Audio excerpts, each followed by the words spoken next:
जय माता दी। नमस्कार दोस्तों, स्वागत है आप सभी का हमारे YouTube चैनल लक्ष्मी शर्मा की कहानियां पर। प्यारे भक्तजनों, आज है विजयदशमी। विजयदशमी के शुभ अवसर पर मैं आप सभी को सुनाने जा रही हूँ माँ दुर्गा की कल्याणकारी कथाएं। माता रानी की कृपा आप पर, आपके पूरे परिवार पर सदा बनी रहे। प्रेम से बोलिए दुर्गा माता की जय। तो आइए सुनते हैं कथा।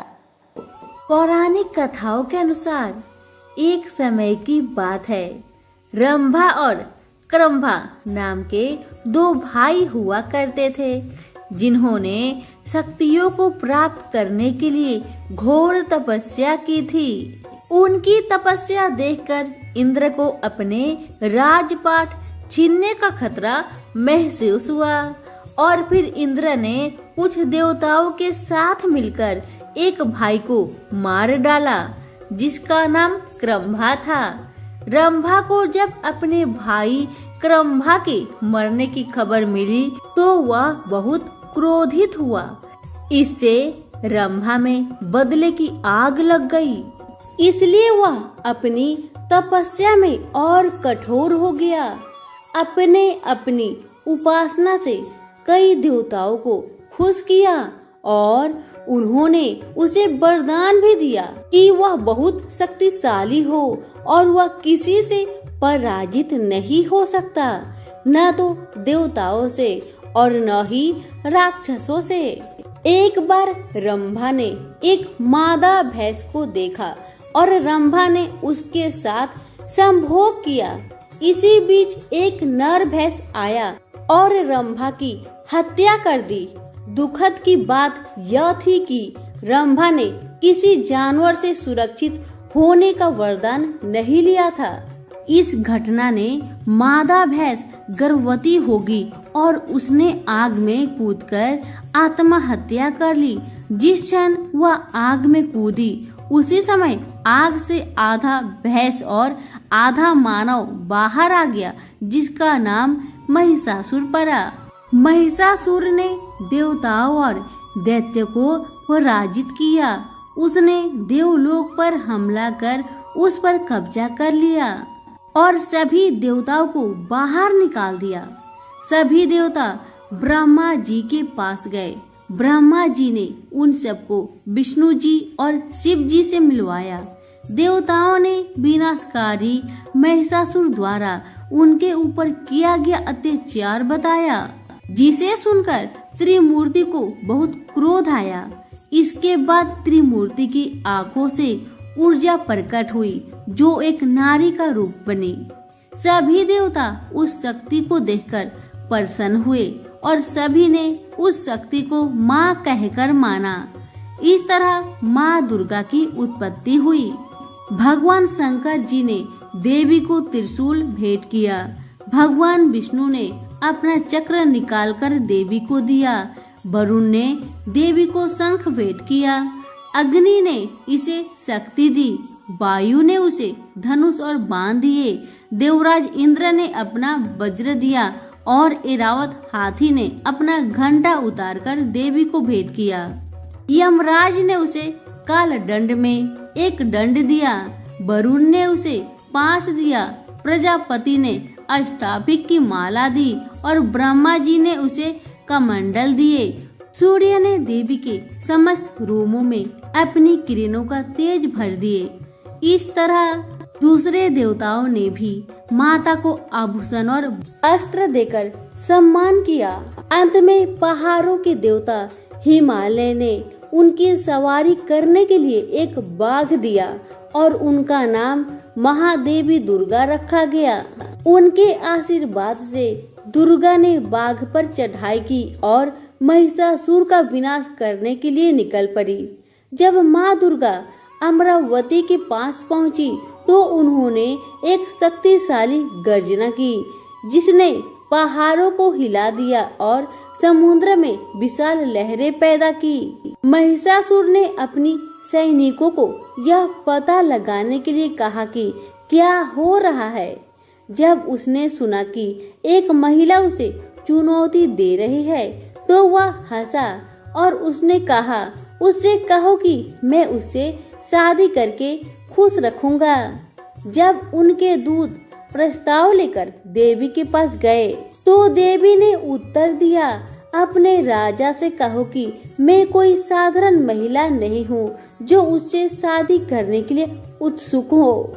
मैं महादेवी हूँ और मेरे पति महादेव है। मैं उन्हें अमरावती छोड़ने और दुनिया के नीचे अपनी जगह पर लौटने के लिए कहने के लिए आई हूँ। अगर वह नहीं गया तो मैं उसे नष्ट कर दूंगी।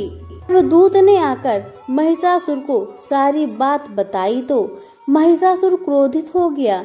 उनके प्रमुख योद्धाओं ने घमंड से कहा, महाराज, हम जाएंगे और इस मूर्ख महिला को ठीक करेंगे।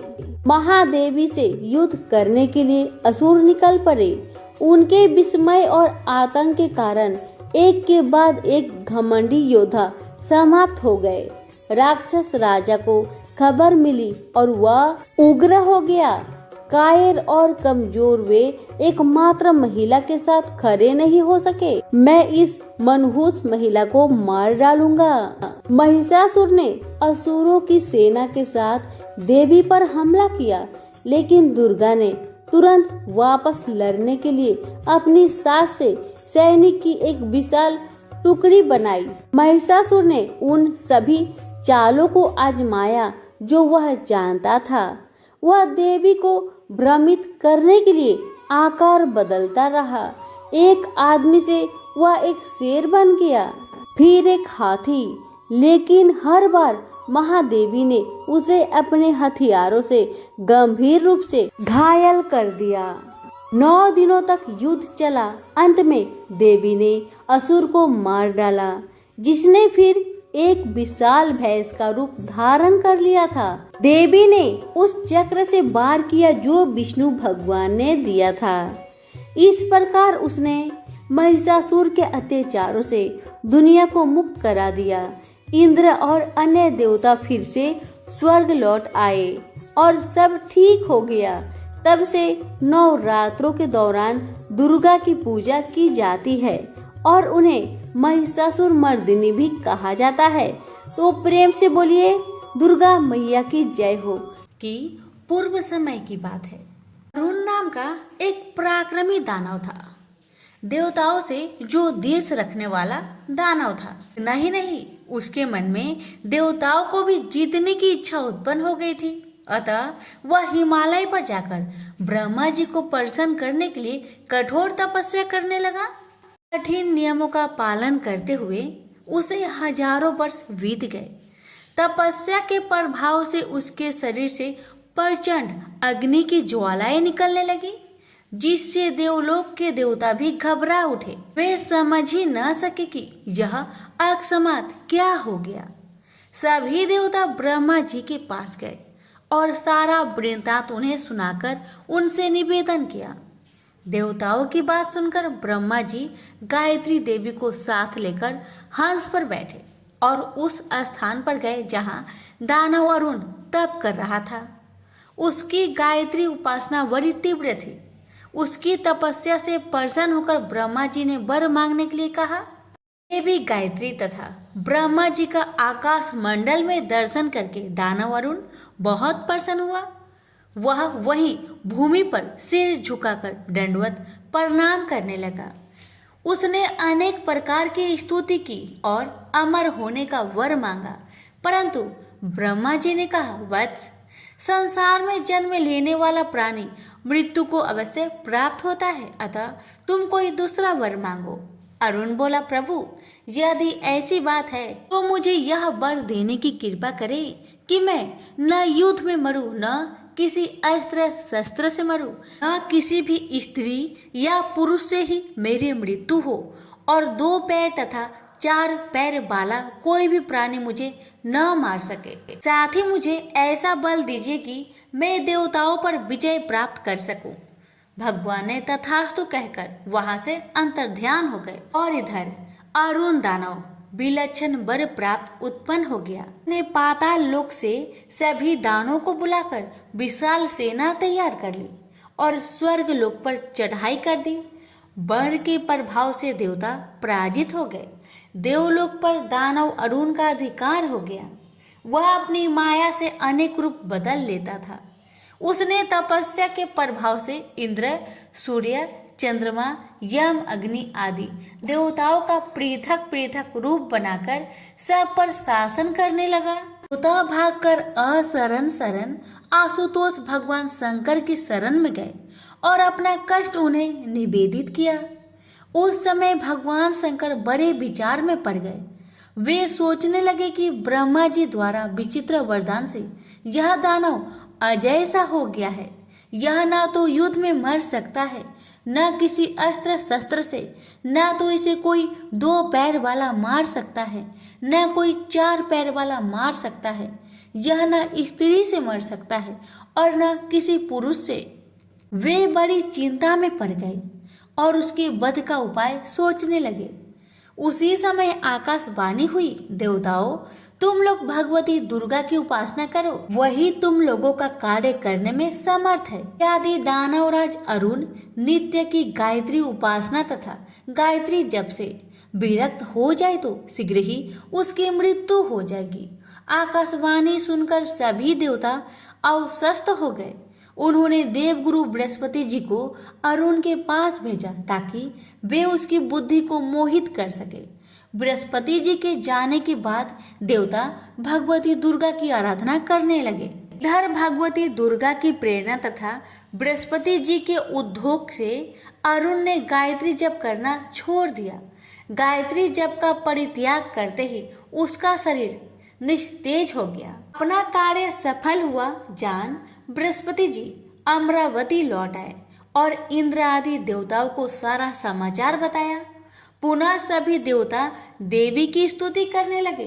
उनकी आराधना से आदि शक्ति भगवती दुर्गा प्रसन्न हो गई और विलक्षण लीला विग्रह धारण कर देवताओं के समक्ष प्रकट हो गई।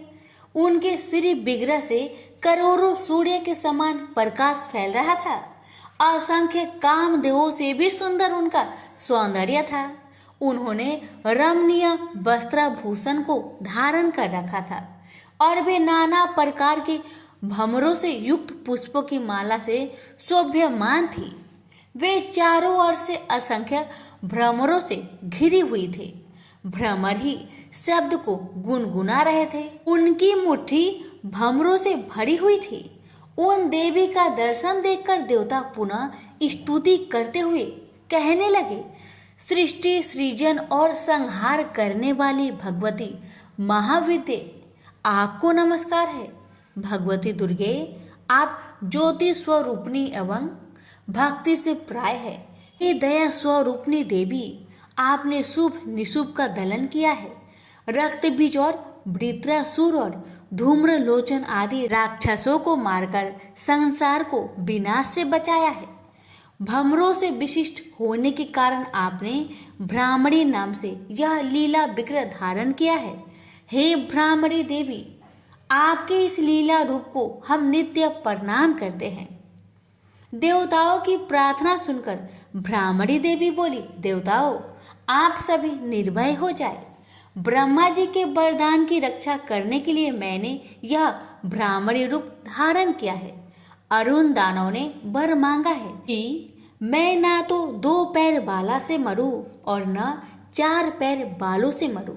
मेरा यह भ्रमर रूप 6 पैर वाला है, इसलिए भ्रमर षष्ठपद कहलाता है। उसने वर मांगा है कि मैं न युद्ध में मरूं और न किसी अस्त्र शस्त्र से, इसलिए मेरा यह भ्रमर रूप उससे न तो युद्ध करेगा और न अस्त्र शस्त्र का प्रयोग करेगा। साथ ही उसने मनुष्य देवता आदि किसी से भी न मरने का वर मांगा है। मेरा यह भ्रमर रूप न तो मनुष्य है और न देवता ही है। अब आप मेरी लीला देखिए। ऐसा कहकर भ्रामरी देवी ने अपने हस्तगत भ्रमरों को तथा अपने चारों ओर स्थित भ्रमरों को प्रेरित किया। असंख्य भ्रमर ही करते हुए उस दिशा में चल पड़े जहां अरुण दानव स्थित था। उन भ्रमरों से त्रिलोक्य व्याप्त हो गया। आकाश, पर्वत, सिंह, वृक्ष, वन, जहां तहां भ्रमर ही भ्रमर दृष्टि गोचर होने लगे। भ्रमरों के कारण सूर्य छिप गया, चारों ओर अंधकार ही अंधकार छा गया। यह भ्रामरी देवी की विचित्र लीला थी। बड़े ही वेग से उड़ने वाले उन भ्रमरों ने दैत्य की छाती छेद कर डाली। वे दैत्यों के शरीर में चिपक गए और उन्हें काटने लगे। तीव्र वेदना से दैत्य छटपटाने लगा। किसी भी अस्त्र शस्त्र से भ्रमरों का निवारण करना संभव नहीं था। अरुण दैत्य ने बहुत प्रयत्न किया, किंतु वह भी असमर्थ ही रहा। थोड़े ही समय में जो दैत्य जहां था वही भ्रमरों के काटने से मरकर गिर पड़ा। अरुण दानव का भी यही हाल हुआ। उसके सभी अस्त्र शस्त्र विफल रहे। देवी ने भ्रामरी रूप धारण कर ऐसी लीला दिखाई कि ब्रह्मा जी के वरदान की भी रक्षा हो गई और अरुण दैत्य तथा उसकी समूची दानवी सेना का संहार भी हो गया। इस प्रकार अद्भुत कार्य करके वे सभी भ्रमर देवी के पास लौट आए और उन्हीं में प्रतिष्ठित हो गए। देवता जय जयकार करने लगे। अनेक प्रकार से स्तुति कर तथा देवी का आशीर्वाद प्राप्त कर वे देवगण यथास्थान प्रस्थान कर गए। संसार के सभी प्राणी सुखी हो गए और देवी ने भी अपनी भ्रामरी लीला का स्मरण कर लिया। सबसे बोलिए भ्रामरी देवी की जय, दुर्गा माता की जय। आप सुनेंगे माँ दुर्गा की दूसरी कथा, सत्य की महिमा। प्राचीन काल में कौशल राज्य में देवदत्त नामक एक विद्वान ब्राह्मण रहता था। विवाह के कई वर्ष बीत जाने पर भी जब कोई संतान नहीं हुई तो पति पत्नी चिंतित हो उठे। एक दिन ब्राह्मणी ने अपने पति से कहा, स्वामी, आपकी गिनती देश के विद्वानों में की जाती है। आपने अनेक यज्ञ किए और कराए हैं। क्या आप संतान पाने के लिए पुत्र श्रेष्ठ यज्ञ नहीं कर सकते? अपनी पत्नी की बात सुनकर ब्राह्मण बोला, कर क्यों नहीं सकता प्रिय, लेकिन मैंने अपने ज्ञान और वेदता का उपयोग हमेशा दूसरों के हित के लिए किया है। ब्राह्मणी बोली, लेकिन अगर आप अपने ज्ञान का उपयोग अपने हित के लिए करेंगे तो क्या कोई पाप होगा? ब्राह्मण ने उत्तर दिया, नहीं, ऐसी बात नहीं है। अब तक मैं भाग्य के भरोसे बैठे रहा, पर अब मैं पुत्र श्रेष्ठ यज्ञ करूंगा और मुझे विश्वास है कि तुम्हें पुत्र की प्राप्ति जरूर होगी। देवदत्त ने अपनी पत्नी को दिलासा दी।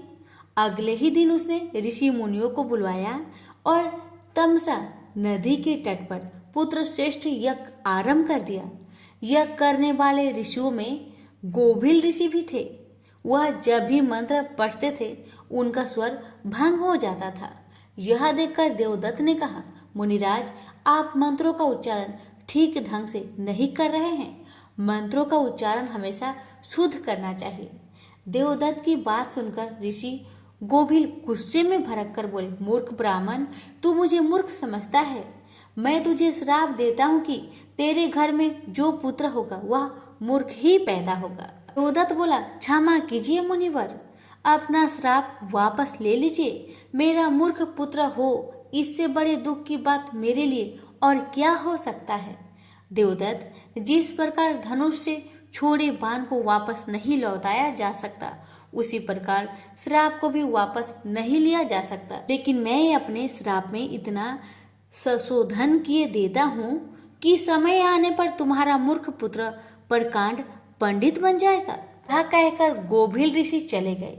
कुछ समय के बाद देवदत्त की पत्नी ने एक पुत्र को जन्म दिया। देवदत्त और उसकी पत्नी की प्रसन्नता की कोई सीमा न रही। देवदत्त ने उसका नाम उत्थय रखा। वह बड़ा हुआ तो उसे पढ़ने के लिए गुरुकुल में भेज दिया गया। गोभिल ऋषि के श्राप से वह एक अक्षर भी नहीं सीख पाया। सारे देश में प्रसिद्ध हो गया कि देवदत्त का बेटा उत्थल्य मूर्ख है। लोग उसके बारे में आश्चर्य प्रकट करते।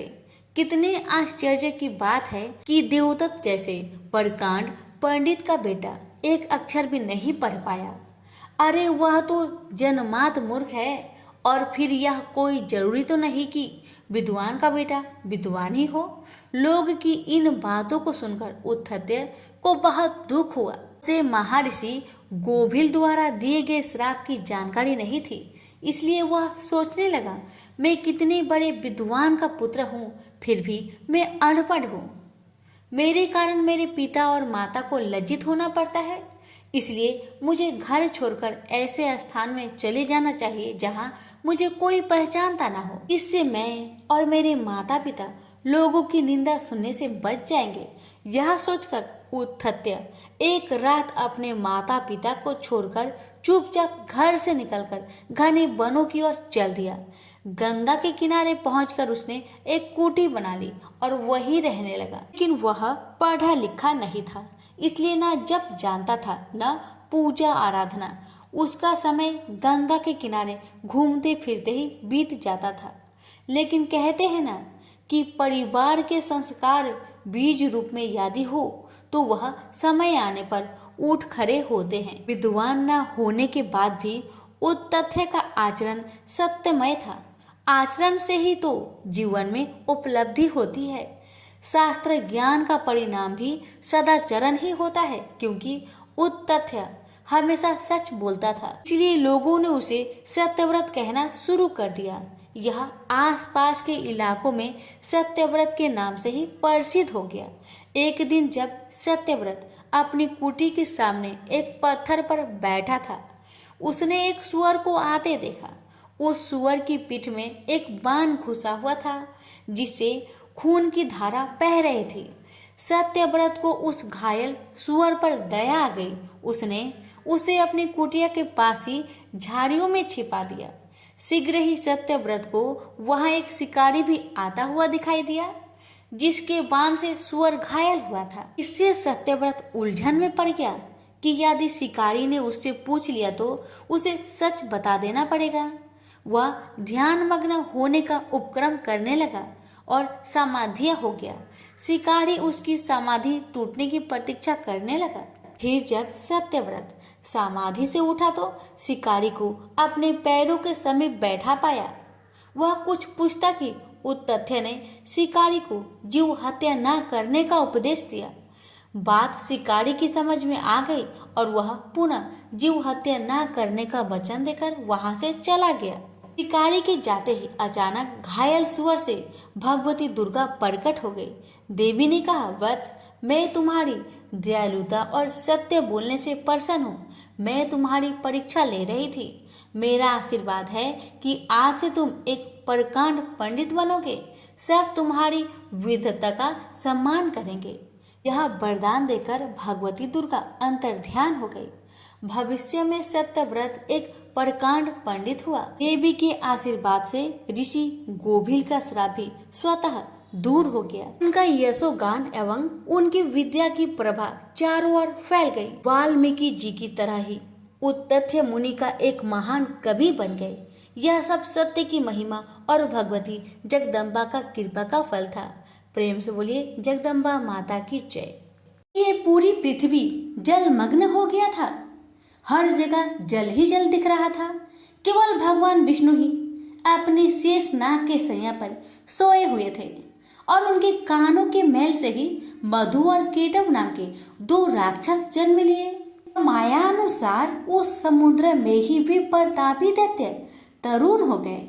अब इधर उधर जाकर उनका खेलना कूदना आरंभ हो गया। एक समय की बात है कि वे स्थूलकाय दानव समुद्र में खेल रहे थे। इतने में ही वो दोनों भाई अपने मन में सोचने लगे कि बिना कारण कार्य होना असंभव है। सब जगह यही नियम लागू है। आधार के बिना अध्यय किसी प्रकार ठहर नहीं सकता। हमें तो यही जचता है कि आराध्य देव भाव सर्वथा सिद्ध है। अब यह सुखदायी अगाध जल किस पर ठहरा है। दोनों दानव ऐसे विचार कर रहे थे, ऐसे सोच रहे थे। वो आपस में दोनों बातें कर रहे थे कि किसने इसकी उत्पत्ति की होगी और इसके पीछे क्या कारण होगा। इस जल में हम कैसे आ गए, ये सब का कारण क्या है, और हमारे उत्पन्न होने का कारण भी क्या है, और हमारे जन्मदाता का नाम क्या है, वो कौन है और कहाँ रहते हैं। यही उनके मन में प्रश्न उठ रहा था बार बार। भी उन दोनों भाइयों ने विचार किया कि हम अपने जन्मदाता का पता जरूर लगाएंगे, चाहे जैसे भी हो। छोटे भाई केटव ने कहा, भैया मधु, इस जल में हमारी सत्ता कायम रखने वाली भगवती शक्ति है, उनमें अपार शक्ति है, वे शक्ति कभी नष्ट नहीं होती। मेरी समझ से वही इस कार्य का कारण हो सकती है। वही माता ने ही विस्तृत जल की रचना की है और उन्हीं के आधार पर यह जल भी ठहरा हुआ है। वही परम आराध्य शक्ति हमारी उत्पत्ति की कारण है। इस प्रकार वास्तविक रहस्य जानने के लिए मधु और केटव का मन व्यतीत था। अभी उनकी बुद्धि किसी निर्णय तक न पहुंच सकी थी। इतने में ही आकाश में गूंजता हुआ सुंदर बागबीज सुनाई पड़ी। सुनकर वे दोनों उनका अभ्यास करने में तत्पर हो गए। तब उस बागबीज की आकृति आकाश में इस प्रकार चमक उठी मानो बिजली कौंध रही हो। फिर तो उन्होंने किया कि यही मंत्र है, इसमें कुछ भी संदेह करने की बात नहीं। ध्यान लगाया तो उसी सगुण मंत्र की झांकी उपलब्ध हुई। अब तो वे उसी मंत्र का ध्यान और जप करने में लग गए। अन्न जल तक छोड़ दिया। मन और इंद्रियों पर उन्होंने विजय प्राप्त कर ली थी।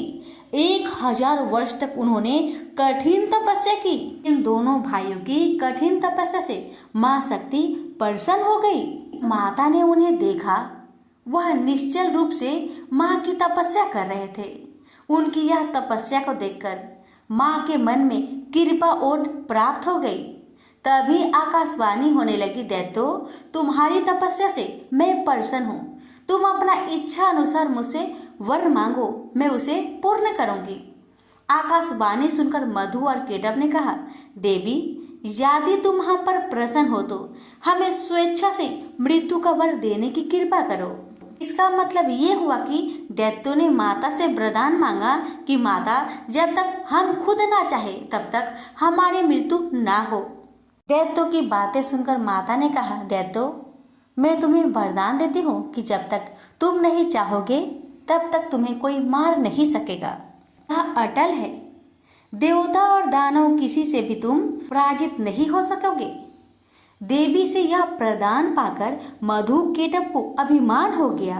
अब तो वो समुद्र में ही जलचर जीवों के साथ क्रीड़ा करने लगे।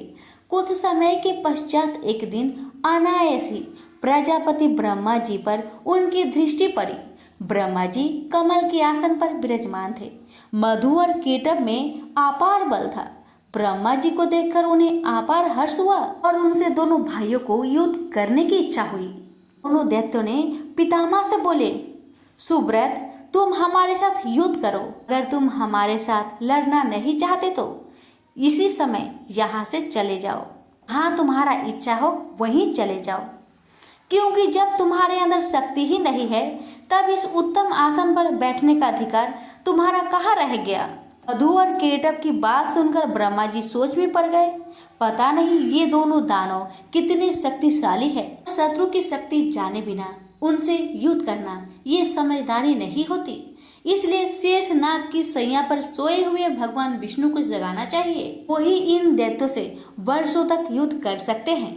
ये सोचकर ब्रह्मा जी योग निद्रा की स्तुति करने लगे।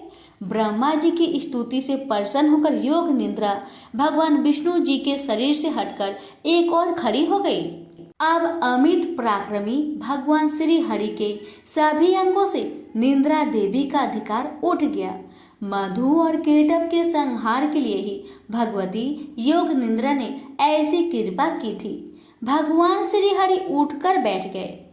अपने सामने ब्रह्मा जी को देखकर उन्होंने पूछा, पद्म योनि ब्रह्मा जी, आप जब तब छोड़कर यहाँ कैसे आ गए? क्यों आप इतने चिंतित हैं? आपका मन भय से अत्यंत घबराया हुआ क्यों है? मुझे बताइए। तब ब्रह्मा जी बोले, भगवान, मधु और केटव दो दैत्य आपके कान के मैल से उत्पन्न हुए हैं। उनका रूप बड़ा ही भयंकर है और वे अपार बली हैं। वे दोनों मुझे मारने के लिए उपस्थित है। उन्हीं से डरकर मैं आपके पास चला आया हूँ। अब आप ही मेरी सहायता कर सकते हैं। विष्णु जी बोले, ब्रह्मा जी, आप चिंता ना करें। वे मूर्ख अपनी आयु खो चुके हैं। अभी युद्ध करने के लिए मेरे पास आएंगे और निश्चय ही मैं उनका वध कर दूंगा। भगवान विष्णु ब्रह्मा जी से ये सब कह ही रहे थे कि इतने में महाबली दोनों राक्षस मधु और केटव ब्रह्मा जी को ढूंढते हुए वहां आ पहुंचे। वहां पर हर जगह जल ही जल था। बिना किसी अवलंब के ही निश्चित होकर वे दैत्य खड़े थे। उनके स्वर वाग में अहंकार भरा था। वे ब्रह्मा जी से बोले, भागकर इसके पास चला आया है, क्या ये तुझे बचा सकेगा? युद्ध कर, ये तो देखता ही रहेगा और हम तेरे प्राण हर लेंगे।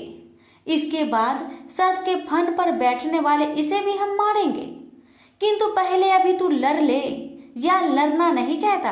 अगर तू हमसे नहीं लड़ेगा तो मुझे कह दे कि मैं तुम्हारा दास हूँ, तब मैं तुम्हें छोड़ दूंगा। मधु और केटव की बात सुनकर भगवान विष्णु ने कहा, दानव श्रेष्ठ, तुम इच्छा पूर्वक मुझसे युद्ध कर लो। तुम बड़े ही बली हो, तुम्हें असीम अभिमान हो गया है।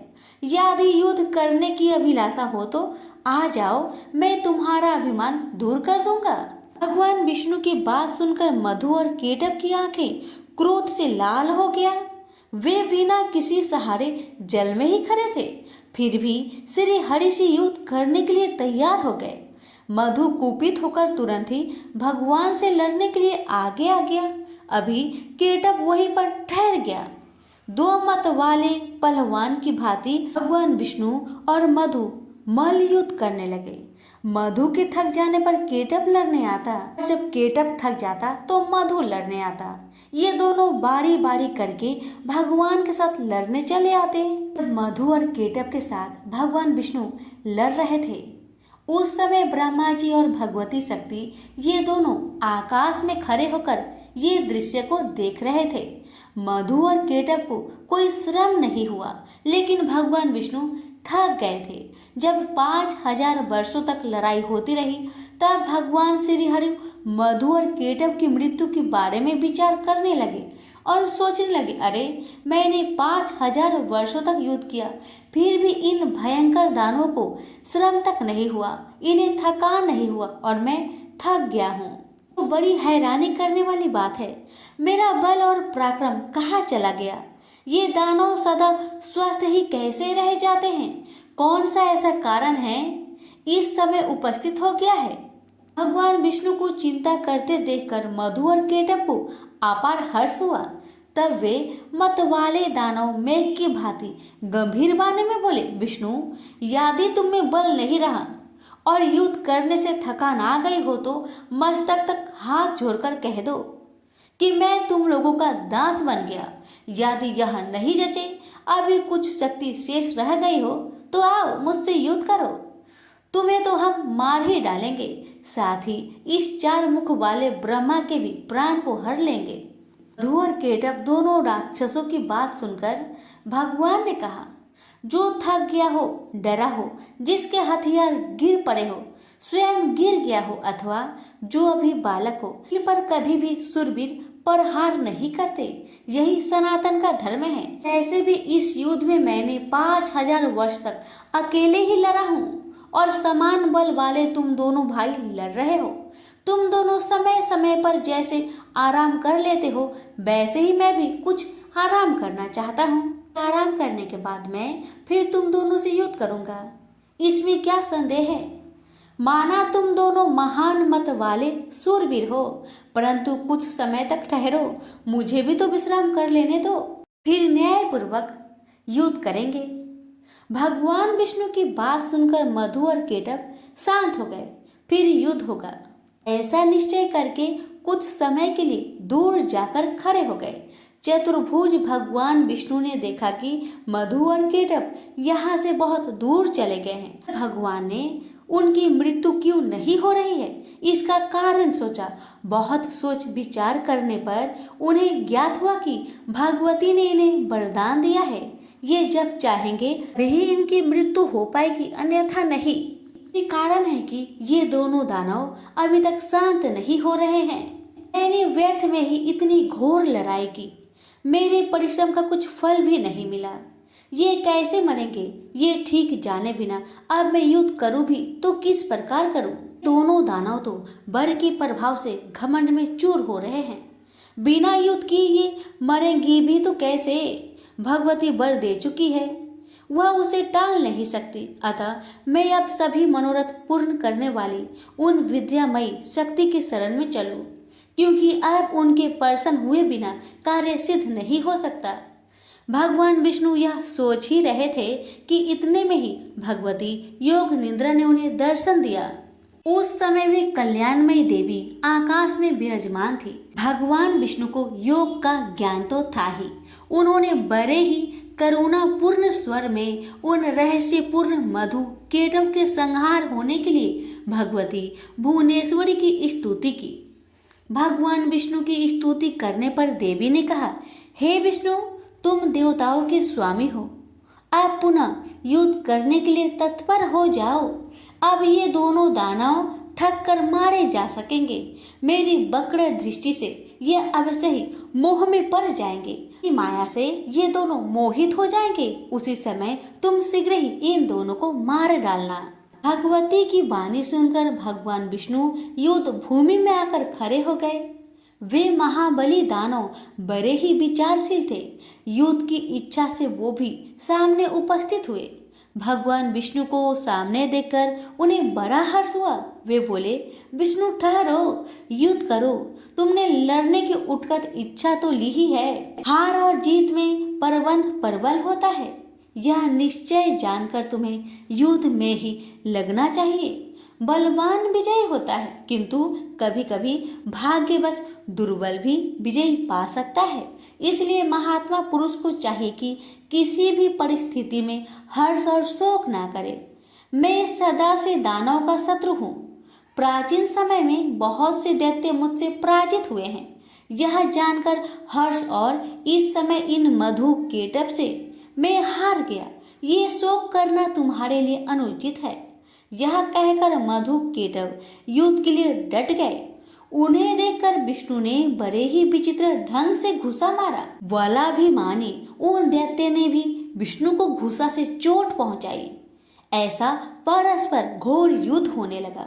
लड़ते हुए उन अपार बलशाली दानव को देखकर श्री हरि ने कतार भाव से भगवती की ओर देखा। उन्हें देखकर भगवती ने अट्टहास किया। उनकी आंखें लाल हो गई थी।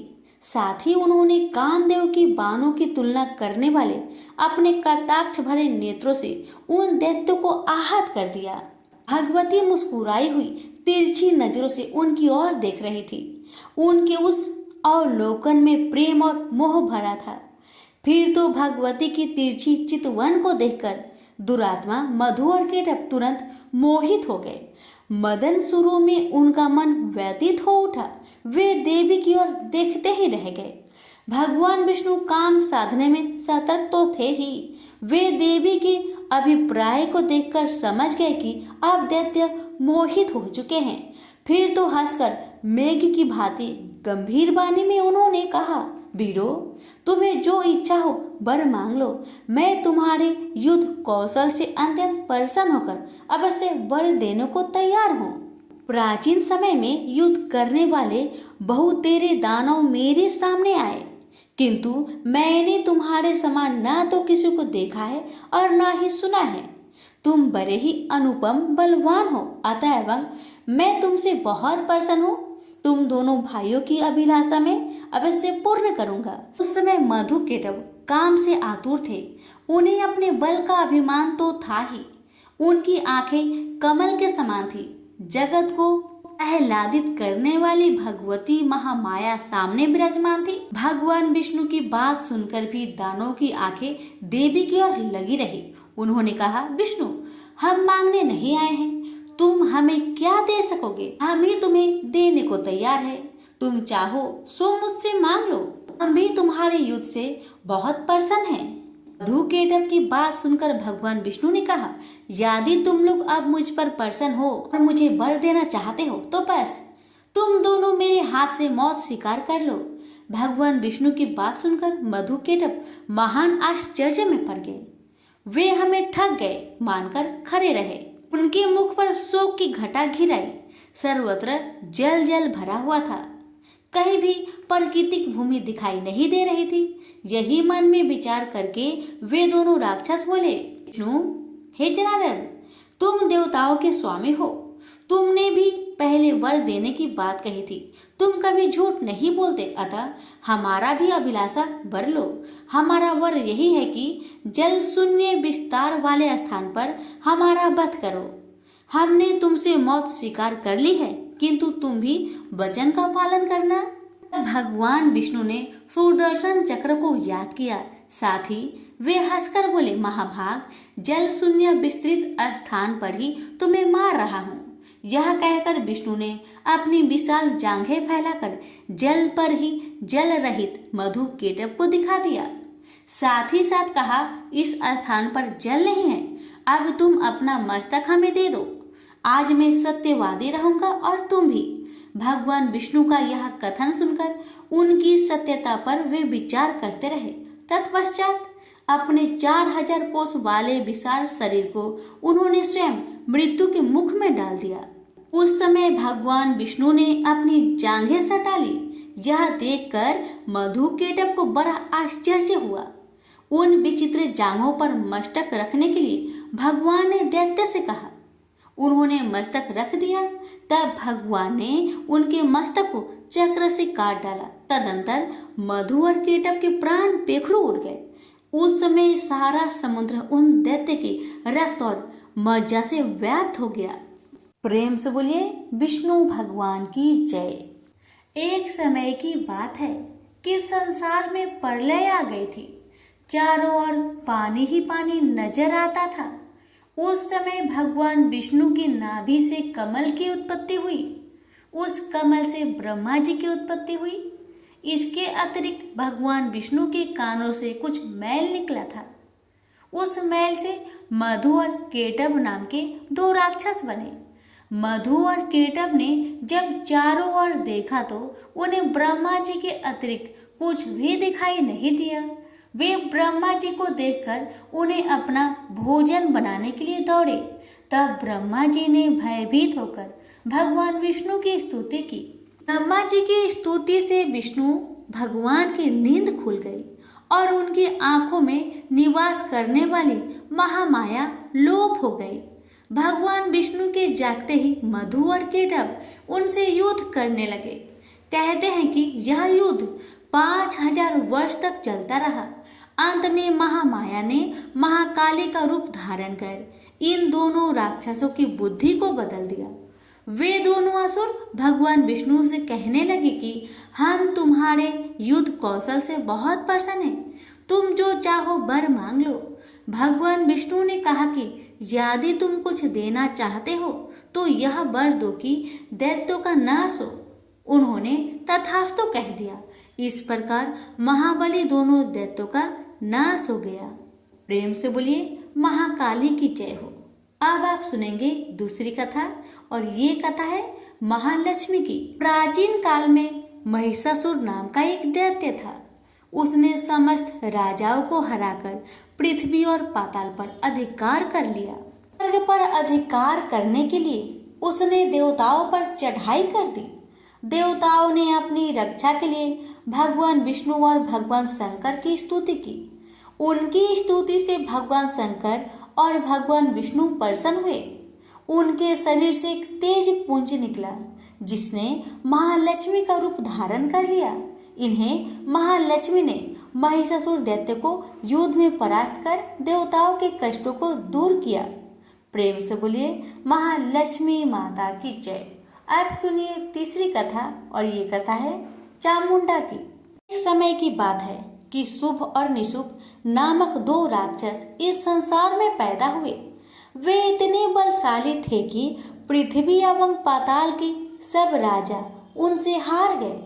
अब उन्होंने स्वर्ग पर चढ़ाई कर दी। देवताओं ने भगवान विष्णु की स्तुति की। उनकी स्तुति करने पर विष्णु जी के शरीर से एक ज्योति प्रकट हुई जो चामुंडा थी। वह बहुत ही रूपवान थी। उनके रूप पर मुग्ध होकर शुभ निशुभ ने सुग्रीव नाम का दूत देवी के पास भेजा कि वह हम दोनों में से किसी एक के साथ विवाह कर ले। उस दूत को देवी ने यह कहकर वापस भेज दिया कि जो मुझे युद्ध में परास्त करेगा मैं उसी के साथ विवाह करूंगी।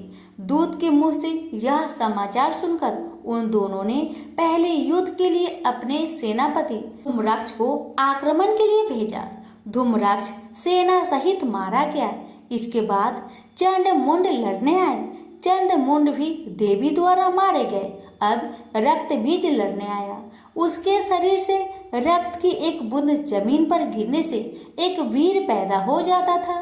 इस पर देवी ने रक्त बीज के शरीर से निकले खून को अपने खप्पर में लेकर पी लिया। इस प्रकार रक्त बीज मारा गया। अंत में शुभ निशुभ लड़ने आए और देवी के हाथों से मारे गए। सभी देवता दैत्यों की मृत्यु से बहुत खुश हुए।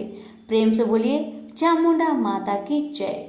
सुनिए चौथी कथा, ये है योग माया की।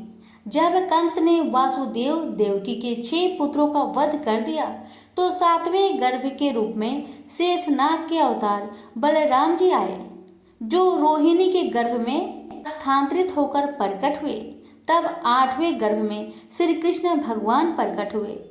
उसी समय गोकुल में यशोदा जी के गर्भ से योग माया का जन्म हुआ।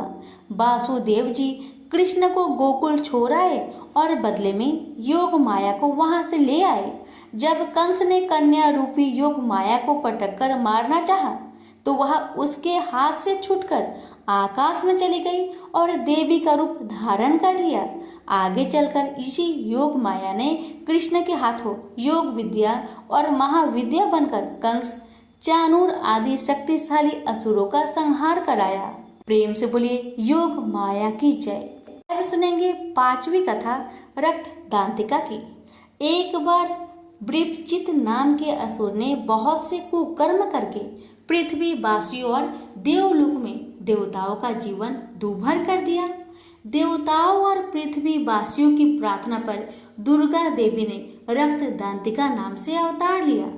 देवी ने वृपचिति आदि असुर का रक्तपान करके मान मर्दन कर डाला। देवी के रक्तपान करने के कारण इसका नाम रक्त दांतिका पड़ा। प्रेम से बोलिए रक्त दांतिका माता की जय। आप सुनेंगे 6ठी कथा शाकंभरी माता की। एक समय की बात है कि पृथ्वी पर सूखा पड़ गया। 100 वर्ष तक वर्षा नहीं हुई। चारों ओर सूखे के कारण हाहाकार मच गया। वनस्पति सूख गई। उस समय वर्षा के लिए मुनियों ने मिलकर भगवती देवी की उपासना की। तब माँ जगदम्बा ने पृथ्वी पर शाकंभरी नाम से स्त्री रूप में अवतार लिया और उनकी कृपा से पृथ्वी पर जल की वर्षा हुई। इससे पृथ्वी के समस्त जीव जंतुओं एवं वनस्पतियों को जीवन दान मिला। प्रेम से बोलिए शाकंभरी माता की जय। आप सुनिए 7वीं कथा। 7वीं कथा है श्री दुर्गा देवी की। एक बार दुर्गम नाम के राक्षस के अत्याचारों से पृथ्वीवासी, पाताल निवासी एवं देवताओं में हाहाकार मच गया। ऐसी विपत्ति के समय भगवान की शक्ति दुर्गा ने अवतार लिया। दुर्गा ने दुर्गम राक्षस का संहार करके पृथ्वी के रहने वालों तथा देवताओं को इस विपत्ति से छुटकारा दिलाया। दुर्गम राक्षस को मारने के कारण ही तीनों लोकों में इनका नाम दुर्गा देवी प्रसिद्ध हुआ। प्रेम से बोलिए दुर्गा देवी की जय हो। सुनिए 8वीं कथा ब्राह्मणी माता की। एक बार अरुण नाम के असुर के अत्याचार इतने बढ़ गए कि वह स्वर्ग में रहने वाली देव पत्नियों के अस्तित्व को नष्ट करने की कुचेष्टा करने लगा। अपने अस्तित्व की रक्षा के लिए देव पत्नियों ने भौरों का रूप धारण कर लिया और दुर्गा देवी से अपनी अस्तित्व की रक्षा के लिए प्रार्थना करने लगी। देव पत्नियों को दुखी जानकर उनके उद्धार हेतु दुर्गा ने ब्राह्मणी रूप का धारण कर अरुण असुर का सेना सहित संहार कर डाला। प्रेम से बोलिए ब्राह्मणी माता की जय हो। आप सुनेंगे 9वीं कथा माँ चंडिका की। एक बार की बात है कि पृथ्वी लोक में चंड और मुंड नामक 2 राक्षस पैदा हुए।